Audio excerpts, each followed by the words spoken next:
I'd like to call the Monday, December 4th, 2023 Oakwood City Council to order. Would you please rise and join me with the pledge to the flag? Pledge allegiance to the flag of the United States of America, to the republic for which it stands, one nation, under God, indivisible, with liberty and justice for all. May I have a roll call, please, Lori? Mayor Duncan, Here. Vice Mayor Byington, Here. Mr. Stevens, Here. Mrs. Hilton, here, Mrs. Turbin. And do we have a report on the minutes of our November 6th regular session, work session, and executive session? Councilmember Hilton. Thank you, Your Honor. I've reviewed the minutes from all three of those meetings, and I found them to be correct and complete, and therefore I move that they be adopted as written. Do we have a second? Second. Thank you. All those in favor signify by saying aye. Aye. Thank you. So ordered. This is one of the most fun things we do on City Council. Under status reports, we have a public safety officer swearing-in ceremony. I'm going to come down and give the oath of office to our newest officer, and then I think Chief Hill wants to say a few words about him. We are going to swear in Dustin Mitchell tonight, and he is here with his wife of 7 years, Patricia, and they have a son, Barrett, and I'm sorry, I misspoke. They have a son, Barrett, who's 7 months, and a daughter, Paige, who's 3 years old. I got that right. And also with us here are his parents. His father is Gary Mitchell. Gary is a retired Ohio State Highway Patrol officer and served for 30 years. Congratulations, sir. And his mother, Pam, is also here. So I will come down, and if you want to all come up, and you're welcome to have your family join me as well. And Chief Hill, you're going to come down as well? Okay.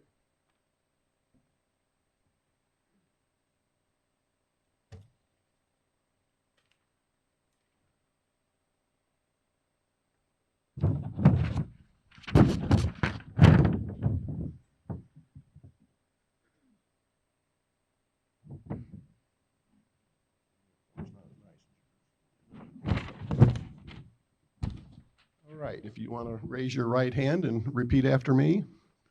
I solemnly swear that I will support the Constitution of the United States and of the state of Ohio, and I will obey the laws thereof, and that I will, in all respects, uphold and enforce the provisions of the Charter and ordinances of this city, and will faithfully discharge the duties of public safety officer upon which I am about to enter. Congratulations.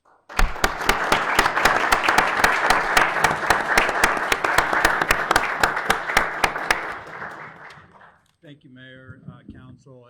It is a great evening for our department, adding another addition and a little bit about Dustin and his background. Officer Dustin Mitchell began his public safety career with the Xenia Fire Department in January of 2021, where he served as a firefighter paramedic. Prior to joining Xenia Fire, Officer Mitchell served in the United States Army from 2013 to 2020, rising to the crew chief of a UH-60 Black Hawk helicopter. As a crew chief, Dustin is in charge of the entire helicopter and was responsible for everything that happened in and to the helicopter. Officer Mitchell completed numerous aerial missions, accumulating over 600 flight hours. During his time in the Army, Officer Mitchell received, and there's going to be a lengthy list here, an Army Achievement Medal, an Army Good Conduct Medal, a National Defense Service Medal, a Global War on Terrorism Service Medal, an Army Service Ribbon, a Basic Aviation Badge, and an Air Assault Badge. Truly, Dustin, thank you for your service to our country. Officer Mitchell recently graduated the Sinclair Criminal Justice Training Academy with high academic remarks, and he successfully passed his state test last Wednesday. He will now begin his FTO period, and congratulations and welcome to the Oakwood Public Safety Department. Yeah.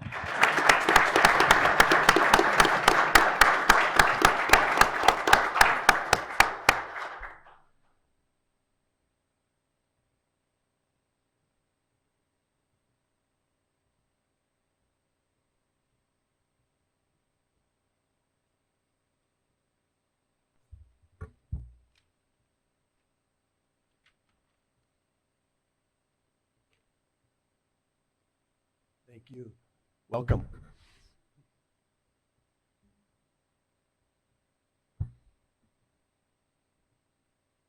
All right, we have another status report before we get to the visitor section of our agenda. And wanted to give people an update on the status of the 5 Points intersection. As you know, we had a traffic study last year, and we were talking about what we want to do with all of our 17 signalized intersections in the city. And as part of that, we had a lot of public meetings. I think we had 3 back in May and June. We received comments from numerous citizens, both pro and con. We didn't receive as many comments as I expected, but I think a lot of people have had the opportunity to communicate. I think City Council also spent a lot of due diligence on this, both individually and collectively.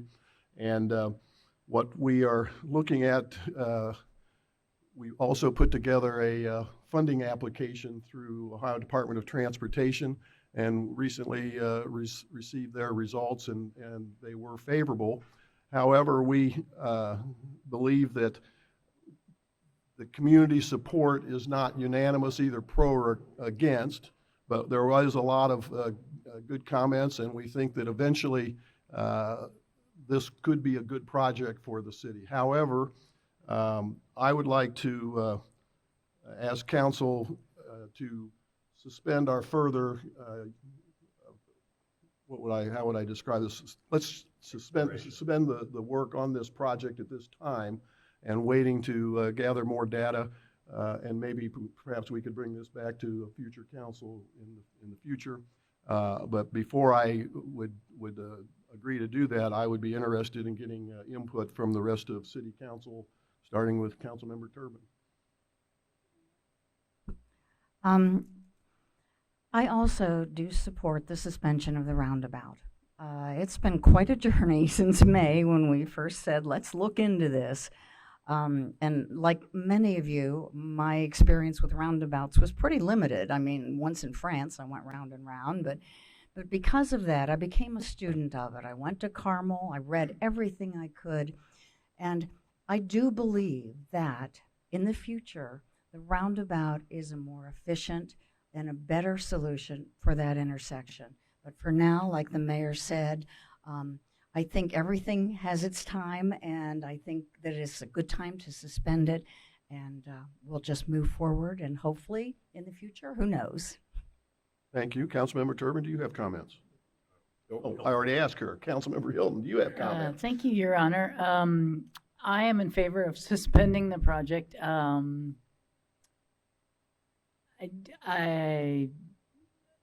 I don't love the project for right now. I mean, that intersection is so tricky, but I hope a future council will do, whatever needs to happen at the right time. All right. Councilmember Stevens? Thank you, Mayor.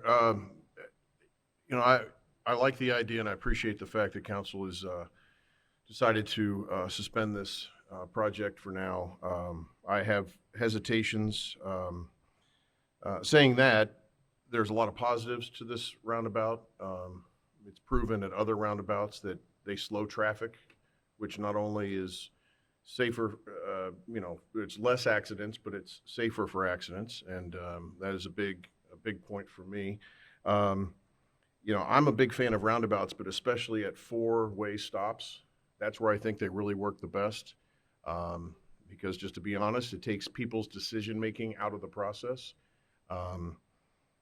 I didn't have a problem with the student safety. That was a big negative from a lot of our citizens. I think the flashing beacons that we came up with were a good idea. That wasn't a concern of mine. I'm really glad we looked at it. I appreciate all the research that was done, because there was a lot of time and money spent into this. And I think it's good we looked into it for the fact that this is what we always try to do, is look at all of the options when we're presented with something. You can't come up with a solution unless you look at every option. There's many examples of that.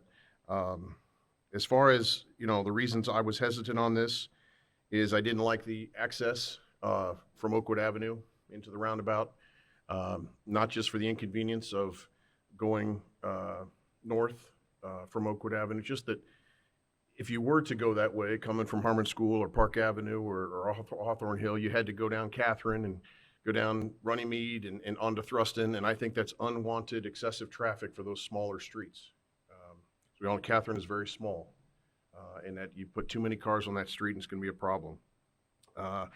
Biggest thing I didn't like about it was every roundabout I've seen and been on, because I've been on a lot, whether they're in Columbus or Carmel, Indiana, times I've been over, they all seem to be in a flat, newer area. I don't see many that are in older developed areas. And when I say flat, that is because there's no issue there with weather. And I see the problem at our intersection on the northbound side, the north end, coming down if you're going towards downtown, but you got to take that left, keep going left to come up to Thruston, for example.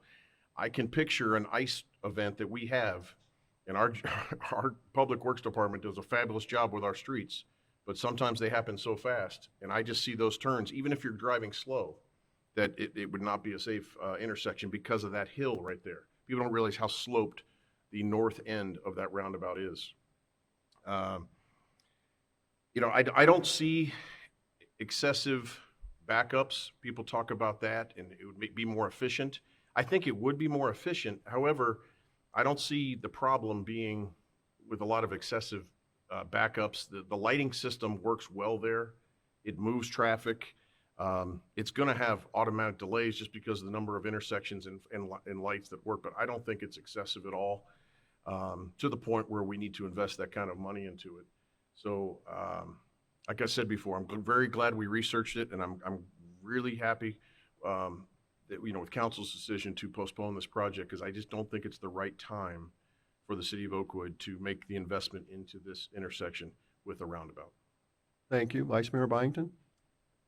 Well, I will try not to be redundant in a lot of the comments that I make. I agree with my fellow council members that I think we've done our due diligence in this matter. I think that we've been very blessed to have a fantastic group of engineers and consultants to work with who took the time to really explain the issue to us, to make us aware of all the different options that were available to us, options that other communities have experienced. I think we were also very blessed to have a great group of public participation in the process. I really appreciate the people who took the time to open their mind a little bit and look at something that maybe wasn't in their comfort zone, but then looked at it from the standpoint of how it could best serve the people of Oakwood. I think that in doing that, they were able to come up with good questions, good concerns that we then took back to our consultants. Some of those were able to be answered fairly quickly. Some of those weren't. And I think that's really where we've gotten to at this point, is that some of the things that we still have concerns with are issues that will need to be explored in more detail that we just don't have at this time to coincide with funding, with potential transportation funding that we were applying for. So I also agree with the idea of suspending this with the thought that, when different things change, when we have more experience in the state of Ohio and hopefully here within the region with roundabouts, that some of these questions and concerns will be answered, and then we can possibly look forward to going back out to the general public, telling them what we've learned, and then see how we might be able to move forward with a concept like this in the future. Thank you. And I would also like to personally thank our city manager for, taking the lead on this, taking the slings and arrows, and also the positive comments, because we had a lot of positive comments. It was interesting that some people would come up to us and say, I think this is the greatest thing I've ever heard of, and some people would say, what were you guys thinking? But in any event, there was a lot of opposition to us putting the road diet on Schroyer Road back in the day, and now I think it's pretty much unanimous that that was one of the best things we ever did to Schroyer Road, not only from a safety standpoint, traffic calming standpoint, and also improving the fair value of the homes on both sides of Schroyer Road. So I think that it is an interesting concept. It's something that we will be seeing more of these at some point in the future, and I'll leave it at that.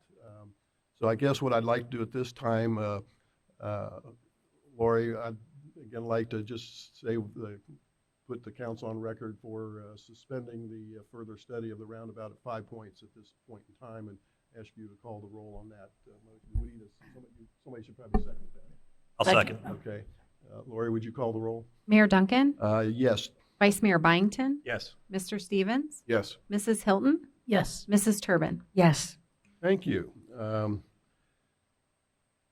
probably be in the Oakwood Register on Wednesday. What do you think? Okay. Good chance. Okay. We have no other status reports, so we'll go to the visitors section of our meeting. If anybody wishes to address council at this time, we'd like for you to come down to the podium and get the microphone so you can talk into the microphone so people at home that are listening on TV can hear you. So if you'd like to come down, please state your name and address for the record, and we welcome you.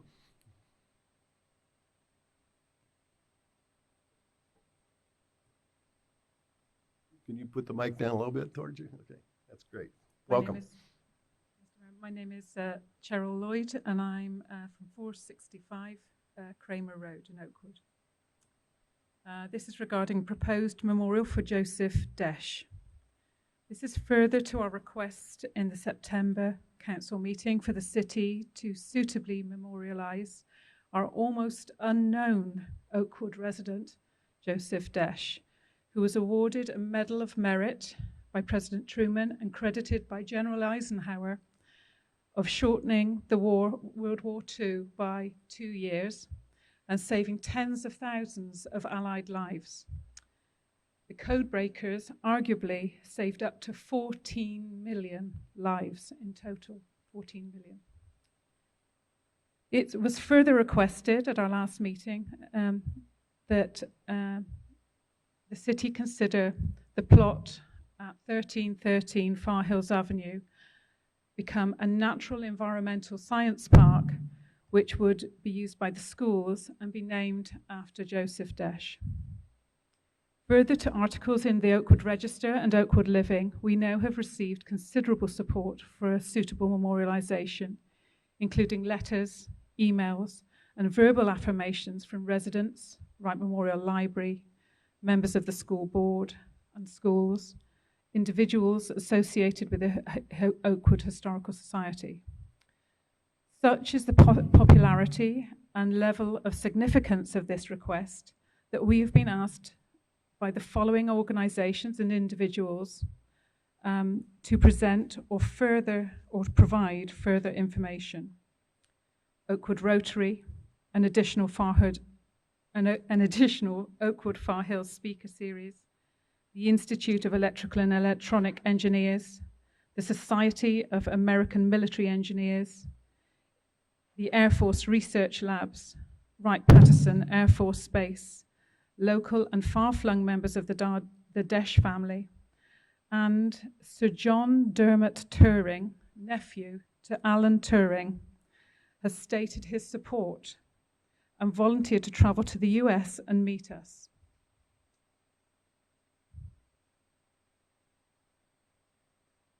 Furthermore, we are looking to gather further tangible support by approaching Dayton History, Dayton Engineers Club, the University of Dayton, the National Security Agency, and a host of other organizations which may have beneficial effect.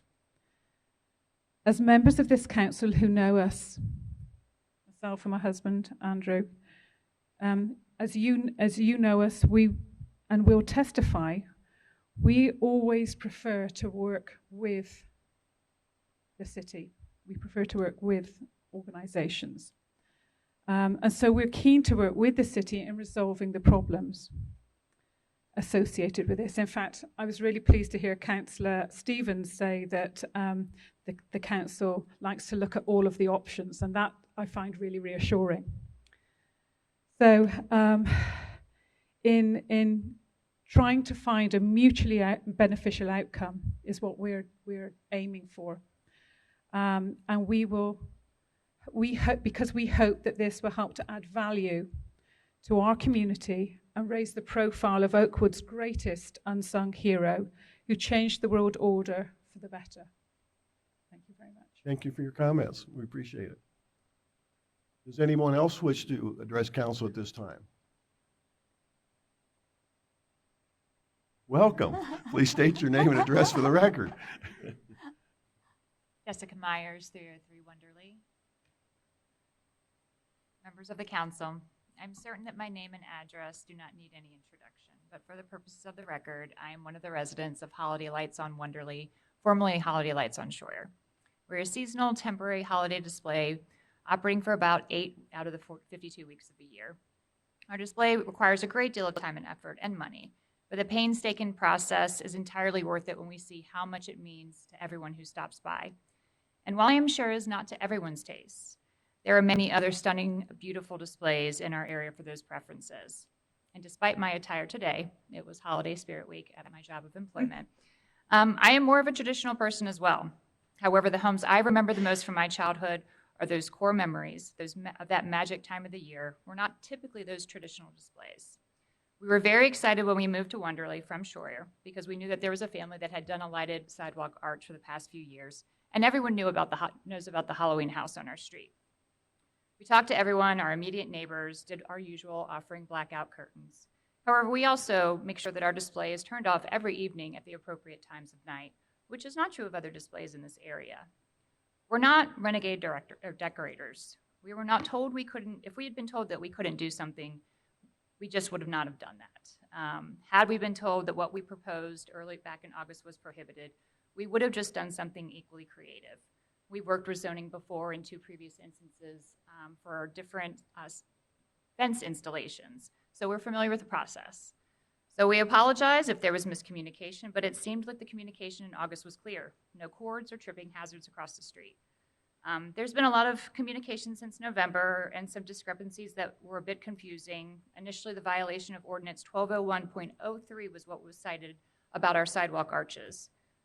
This prohibited an exempt signage as the ordinance, but upon looking up this ordinance, it states that exempt signage includes temporary holiday and festival decorations, so this didn't seem to apply. Then we found one that seemed to apply, but we're told that it doesn't. And finally, we were told it wasn't an ordinance at all. It was just strictly prohibited and had never been permitted.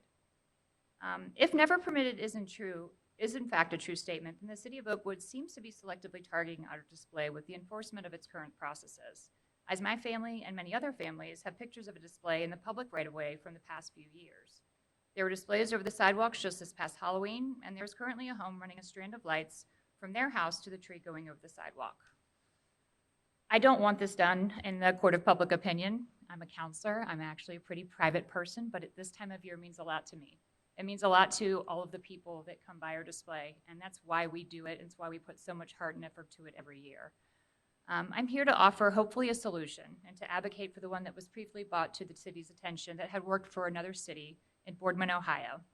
A fellow member of our Christmas decorators group that is international. We're a group of people that just decorate, our houses a little over the top maybe, but it's because of the feedback we get from our communities. Same exact kind of situation, corner lot, which we love, sidewalk arches that was in the public right-of-way and the city said they couldn't have. But that city did work with that homeowner for a resolution, special seasonal permit, as long as the homeowner decided to get liability insurance to cover the areas and sidewalks of the display. I'm asking today that City of Oakwood adopt the same process as the City of Boardman, Ohio.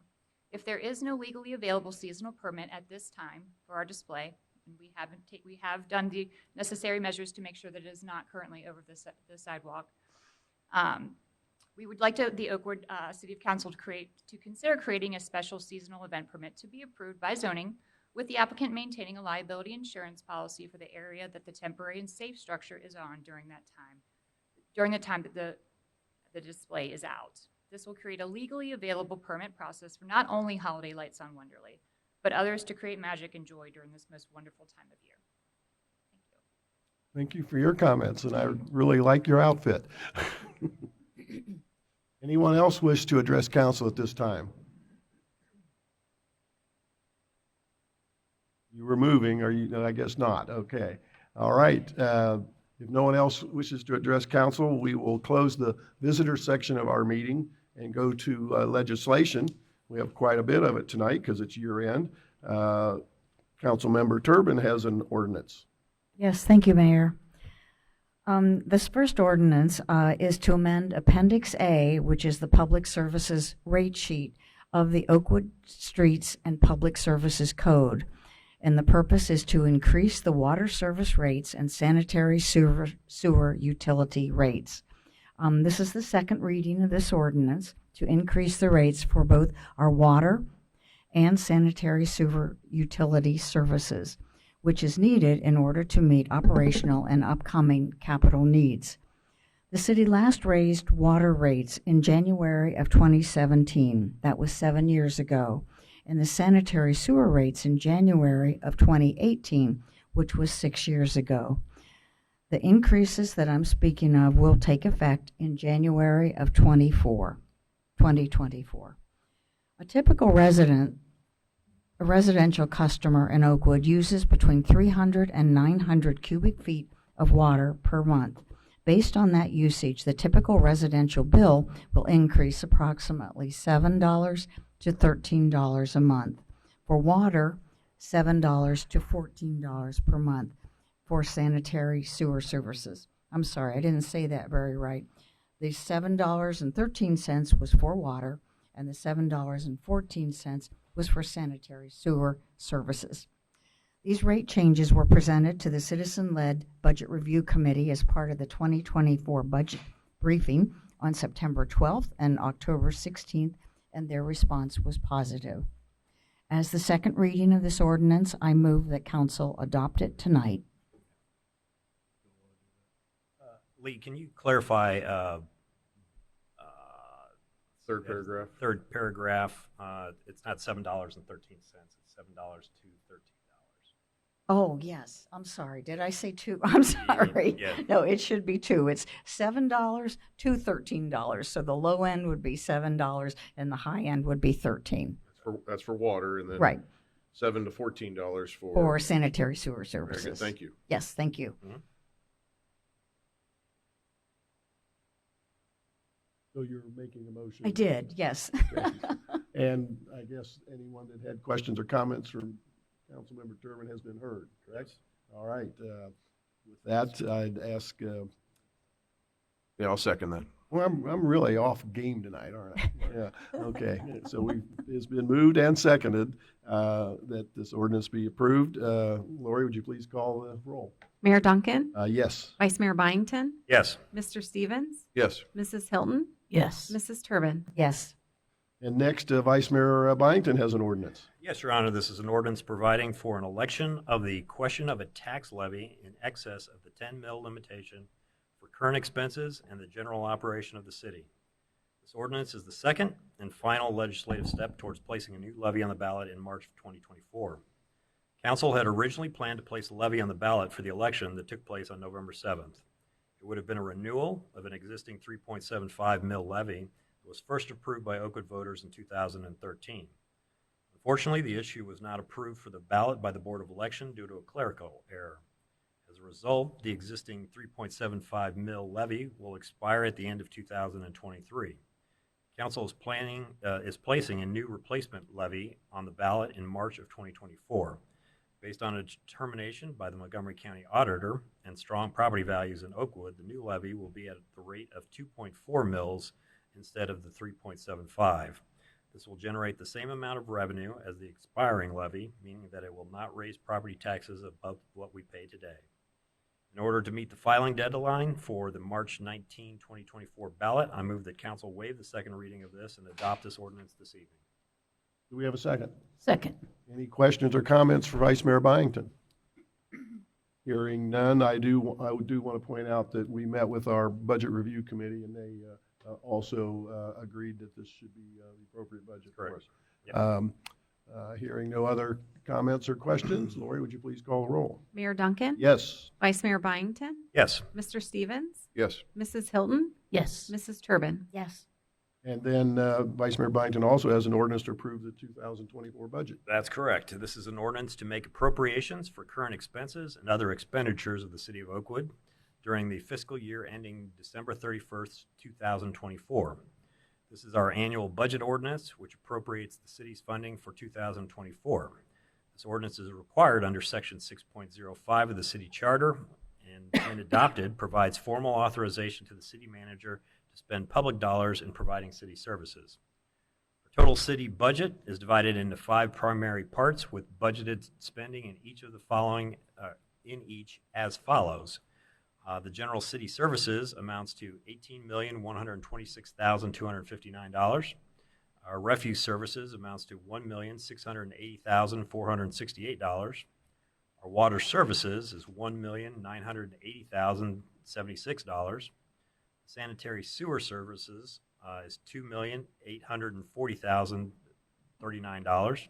And our stormwater services fund is $636,926. The city manager will now make some comments on the budget. Robert. Thank you, Vice Mayor. I just have a few brief comments tonight. I want to first tell you that, and you're well aware of this, it's not too deep into a new year when the budget process begins for the next year. In fact, I would say generally about the April time period in the new year, we start to talk at the staff level about the budget. You're aware that we have our first meeting with the Budget Review Committee typically in the mid to latter part of May. We provide the committee an update on where we are financially at that point in time. And I typically at that meeting introduce some capital projects that we are contemplating for the subsequent year's budget. So it's already at that point in time that we've begun thinking about the next year budget. And then about the June timeframe, we at the staff level begin in earnest putting together that capital budget. And it's a significant part of the budget, as you well know.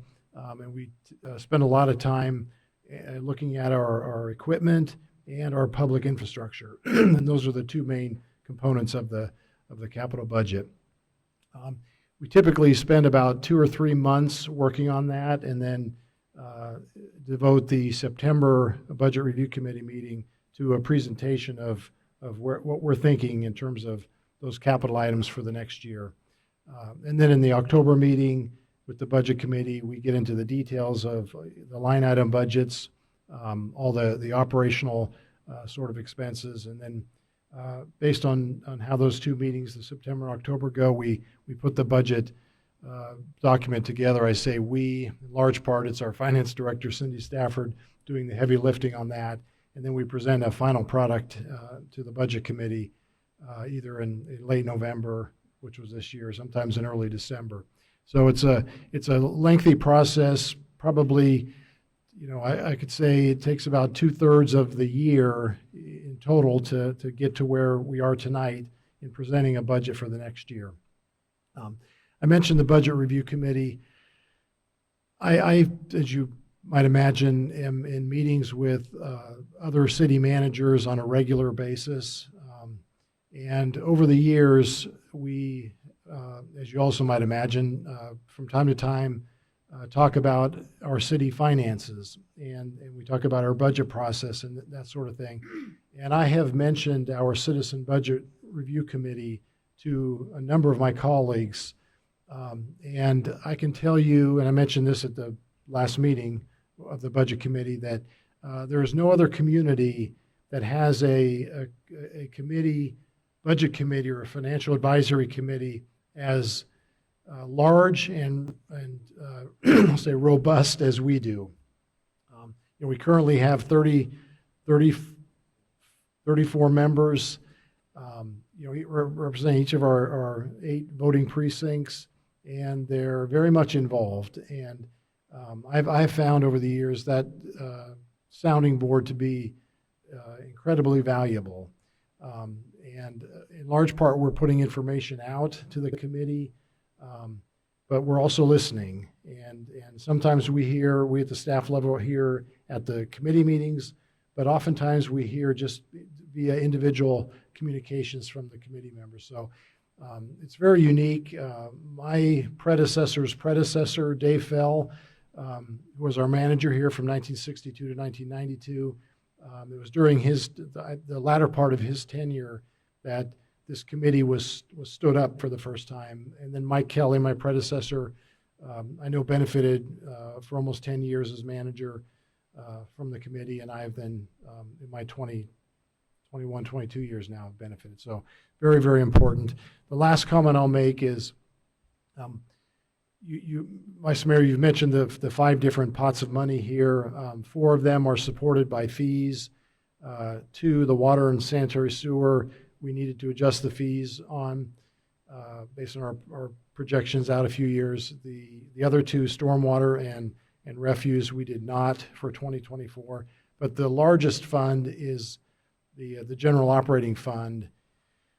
And if not for the property tax levy that is expiring at the end of the year, that will be on the March 19 ballot here in 3 months, I could tell you tonight that we would have a balanced budget for 2024. But because that roughly 1.1 million will not be collected in 24, we're going to have a deficit of about that much. But the good news is we have cash reserves to make up the difference for that 1 year, and there will most certainly be no impact to the public services that we provide, and everything. So everything we're planning to do in 2024 will mirror what we have provided this year and in previous years in terms of our public services. So those are my comments. Okay, and as Norb mentioned, we do have a citizen budget committee. That committee met 4 times this year, and at its November 28th meeting, voted to endorse this 2024 budget.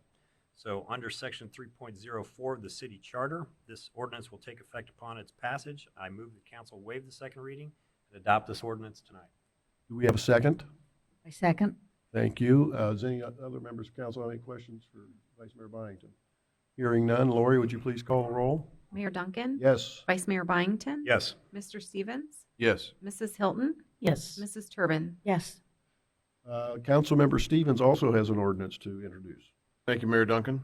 An ordinance to approve current replacement pages to the Oakwood Traffic and General Offenses Codes. Each year, we pass an annual housekeeping ordinance to align our local traffic and general offense codes with changes that have been made at the state level. This ordinance will adopt our 2023 replacement pages for the Traffic Code and the General Offenses Code. This ordinance is being introduced as an emergency measure to ensure that the replacement pages will take immediate effect to avoid any practical and legal entanglements. I move the council adopt this ordinance tonight as an emergency measure for the reasons stated in the ordinance. Is there a second? Second. Any questions or comments for Councilmember Stevens? Hearing none, Lori, would you please call the roll? Mayor Duncan? Yes. Vice Mayor Byington? Yes. Mr. Stevens? Yes. Mrs. Hilton? Yes. Mrs. Turbin? Yes. And Vice Mayor Byington has another ordinance. Couple of ordinances here on amendments. An ordinance to repeal ordinance number 4968 and establish an amended personnel schedule dated December 4th, 2023, and to declare it an emergency. This is an ordinance to update the city's personnel schedule. For all non-bargaining unit employees, the updated schedule authorizes pay increases of 2.95 in 2024. These are responsible increases for our non-union employees that are consistent with the raises authorized by current collective bargaining agreements for union employees. This ordinance is being introduced as an emergency measure to ensure that it takes effect as of the first pay period of 2024, which begins on December 18th, 2023. I move that council adopt this ordinance tonight as an emergency measure for the reasons stated in the ordinance. Do we have a second? Second. Any questions for Vice Mayor Byington? Hearing none, Lori, would you please call the roll? Mayor Duncan? Yes. Vice Mayor Byington? Yes. Mr. Stevens? Yes. Mrs. Hilton, Yes. Mrs. Turbin. Yes. And Vice Mayor Byington, I believe you're still on. Yep.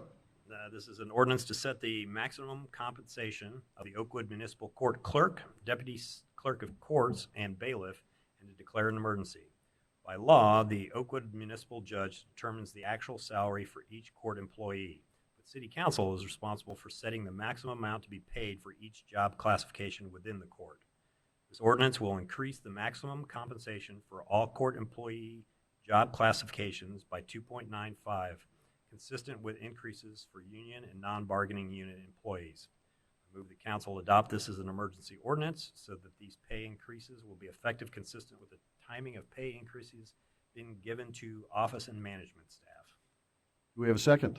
Second. Any questions for Vice Mayor Byington? Hearing none. Lori, would you please call the roll? Mayor Duncan, Yes. Vice Mayor Byington, Yes. Mr. Stevens, Yes. Mrs. Hilton, Yes. Mrs. Turbin. Yes.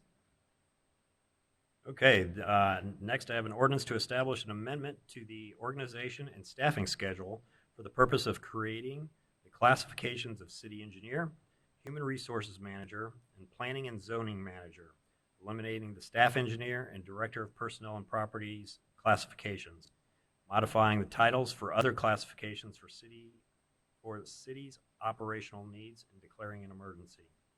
This is an ordinance to update our organization and staffing schedule so it reflects the city's current staffing needs. I move the council adopt this ordinance tonight as an emergency measure for the reasons stated in the ordinance. Do we have a second? Second. Any questions for Vice Mayor Byington?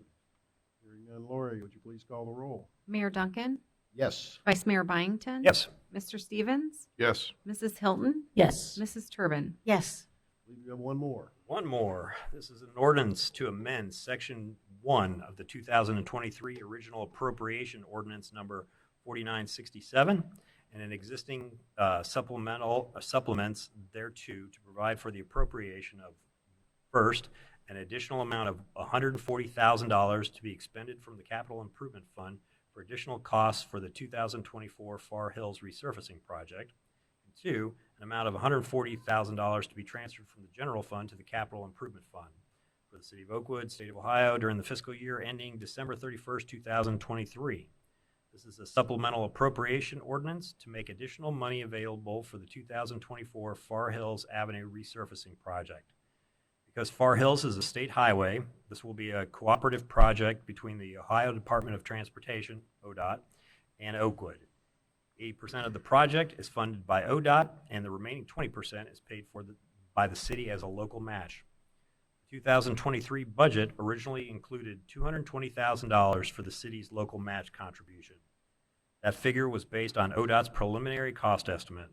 Unfortunately, ODOT's revised cost estimate is significantly higher due to inflation and other market factors.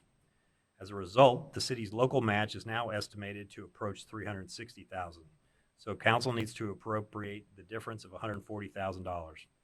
As a supplemental appropriation, this ordinance will take effect immediately and keep the project on schedule as planned. I move that council waive the second reading and adopt this ordinance tonight. Do we have a second? Second. Any questions for Vice Mayor Byington? Hearing none. Lori, would you please call the roll?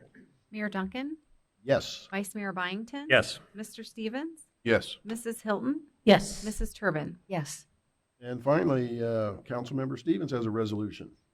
Resolution to proceed with the 2024 resurfacing of Far Hills Avenue, State Route 48, in cooperation with the Ohio Department of Transportation, otherwise known as ODOT. The entire length of Far Hills Avenue within Oakwood is scheduled to be repaved in 2024.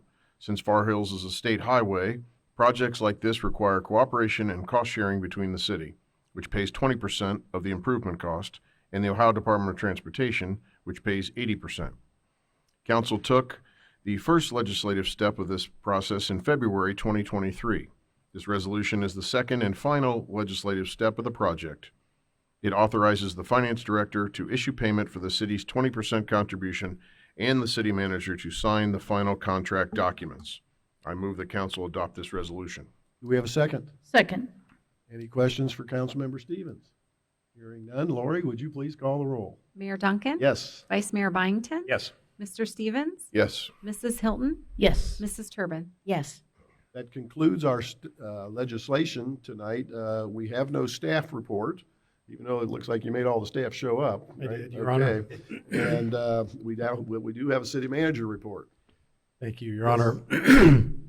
I want to make a quick comment from my seat here regarding the 5 Points intersection and the study of the roundabout. I fully support what you all, the action you took tonight in terms of suspending our study of that at this point in time. The last 14, 15 months have been a journey in terms of what we did and looking into this and considering it, and it was a wonderful experience. And I think the work that we did will pay big dividends down the road. The time will come when the city will take another look at that intersection, and we will be much further along in terms of reviewing options because of the work that was done primarily this year, and importantly, all of the feedback we received from the community. And for me personally, while I, as an engineer, I most definitely see the value of roundabouts. It really came down to timing, and I just don't think there's enough familiarity with even a simple circular roundabout at this point in time. And I do think that over time we'll see many, many more of these being constructed, and the landscape may change within our community. So again, I thank you for allowing us to work on this and really drill down deep into how that intersection functions. And importantly, as I've reported to you, the existing traffic signal installation is fully functional, and we can maintain it for the foreseeable future.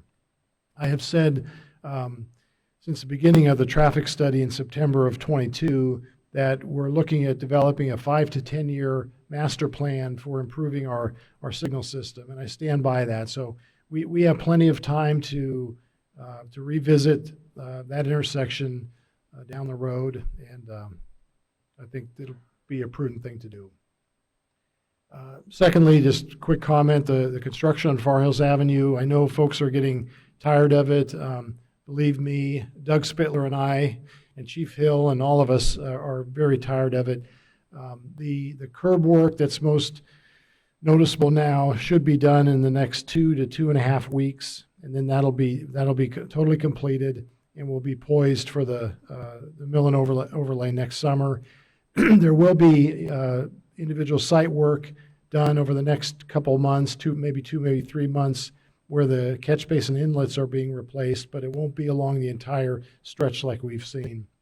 And very soon now we'll see a shifting of the work zone for the Far Hill Storm Sewer project, and that'll take us into, importantly, the second phase of that work, which will begin on Devereaux and work its way over to match up with the work we've done from Delwood down to the middle of Far Hills. So that's progressing well.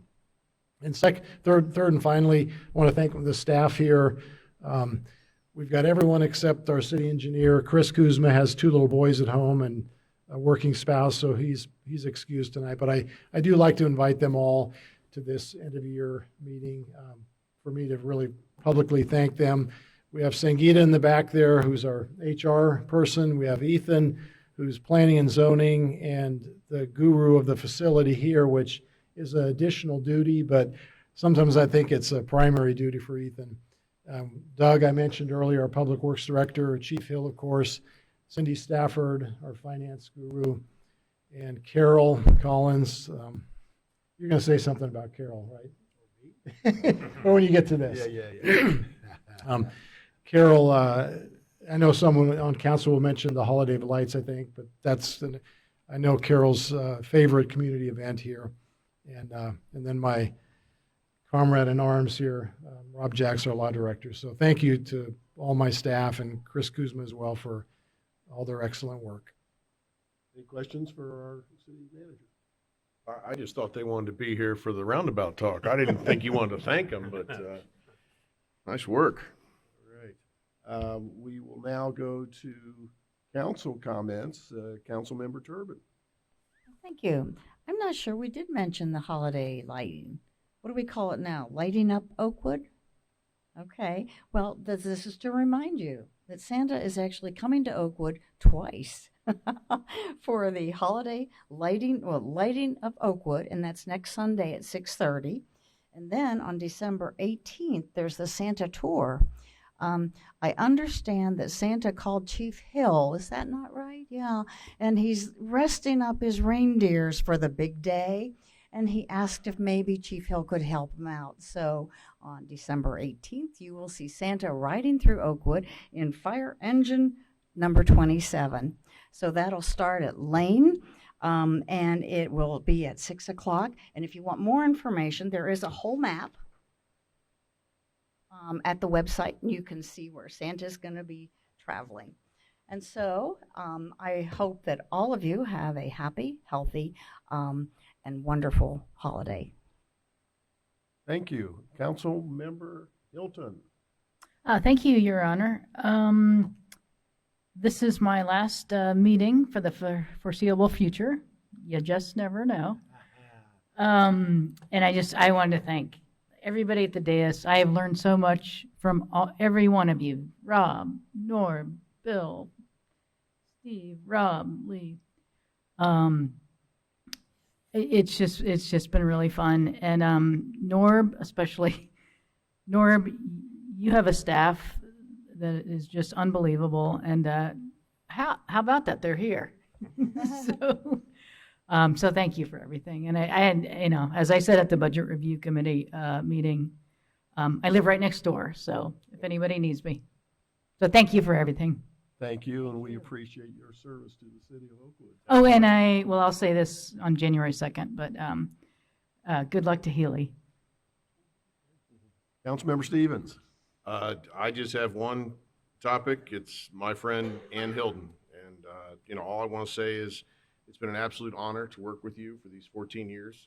We started together, and I'd say maybe you're the smart one. You're getting out earlier than I am. I don't know. But I do appreciate everything you've done, and it's real simple. The best quality that you brought is that you care about our city. So thank you very much. You will be missed. Vice Mayor Byington. Yes, I will reiterate those comments. It's been a pleasure to serve with you for 14 years. It's been a hell of a ride, and glad that you went on it with us. I also want to thank the staff for a fantastic job that they do all year round. Did want to call out one particular person, though. I want well, actually two people, but I want to say thank you to Planning and Zoning Manager Ethan Kroger for all his hard work enforcing the codes and ordinances of the city of Oakwood. I think it was mentioned earlier about the court of public opinion that's out there. I think that he has been unfairly and dishonestly smeared by that court of public opinion. I will say that I have every confidence in his character, in his integrity, and his professionalism. And if you doubt that in any way, you can come talk to me. We have the greatest staff in the world. All they care about is doing the best job that they can for the city of Oakwood. I will also say that Rob Jacks has also taken some of the slings and arrows of the court of public opinion, and I appreciate all the professionalism that you have shown in dealing with those situations. So, and then I will just finally say happy holidays to everybody, and we look forward to seeing you out there on the 10th, Sunday, for the tree lighting. Correct. All right. I would also, again, express my thanks for having the opportunity to serve with Ann. I know that you love toboggan caps, so I'm going to do my best to find a Wright State University toboggan cap for you. I know you've got at least Wisconsin, and you've got Northwestern, I believe, and probably can't imagine how many more you've got hidden over there. But I'm grabbing one now. getting one. There you go. Just got a whole bag full of them. But while she goes through her bag and finds her hat, also look forward to working with Council-elect Healy Jackson, who has been sitting through this and has been coming to some of our meetings as a guest while we, there we go, Wisconsin, yeah, are they in do they have a bowl game? I don't recall, okay. I'm not telling how much I was happy about Michigan. I'm not telling. You're not telling. Okay, but the other thing that is I was going through, what I was thankful for was, I'm thankful to live in this great city. It is the premier residential community in the Miami Valley, and one of the reasons is because of these fine group of council members that take the city interest, the entire city's interest, and not individuals at heart. And also, I was looking looking at the, I guess what I would call it is the institutional knowledge that we have with city staff. And I know here in a couple of weeks, I think it's on December 15th, we're having a holiday luncheon at the OCC, I believe, for all of our staff members to celebrate them. And one of the things we do is we give out years of service awards in 5-year increments. And we've got some people here that have worked for the city for 5 years. Casey Ballinger is our detective. I don't know all of the. Chris Harold is in Public Works, I believe. Matt Six, Justin Sloan, he's a PSO. Corey Taylor, Josh Wells, and Ryan Wells are also PSOs. 10 years is Missy Seifert. I can't believe she's been here 10 years. She's down at the Public Works. She's the administrative assistant down there and keeps you on a straight and narrow. And then when I say, please call the roll, Lori, well, there's Lori. She's been here for 10 years. So now I don't know if the camera can swing around here, but Lori's been with the city for 10 years. She's our clerk of council. 15 years, Joni Boyer, Nancy Gill, and this one's pretty hard to believe too. Chief Alan Hill's been here for 15 years. You're hiding behind the post there. I see you now. Sherry Laidler, who you'll see her in the office when you come through the door. Steve Short, and also Cindy Stafford. 20 years. Greg Brewer, Linda Merker, my favorite income tax administrator. Only one time did I beat her. Every other time she beat me. So Greg Ortell, he's a PSO, and Rob Wilson, another PSO. And then 25 years, Ron Farrell and Cindy Musias, am I pronouncing that right? And then, incredibly enough, City Manager Norm Klops, 30 years. He was city manager when I joined the council 20 long years ago, and you were city engineer before that. And I want everyone to know, including the court of public opinion, that he is considered the finest city manager in the entire area. And I will absolutely stand behind him till the cows come home. We have cows in Oakwood? No, I don't think so. Don't even bring that up. They're prohibited. Do not even bring that up. Okay. And then 35 years, Tracy Martin. I believe she's going to be retiring soon, but in about a year. Okay. And then finally, the queen of institutional knowledge, Carol Collins, has now been with our city for 49 years. Congratulations. And congratulations to all the rest of you. You don't know how much we appreciate you because in the public sector, you don't normally see this group of fine people, all public servants and all with the city's interest at heart. And everyone at Oakwood should be thankful for them as well. So our next meeting is going to be on January 2nd. I believe that is a Tuesday because January 1st is our first organizational meeting. It's supposed to be the first Monday of the year unless it's on a holiday. So I'm going to adjourn our city council meeting for tonight, but I'd like for you to stay. We got a quick community improvement organization meeting. So our December 4, 2023 meeting has been adjourned.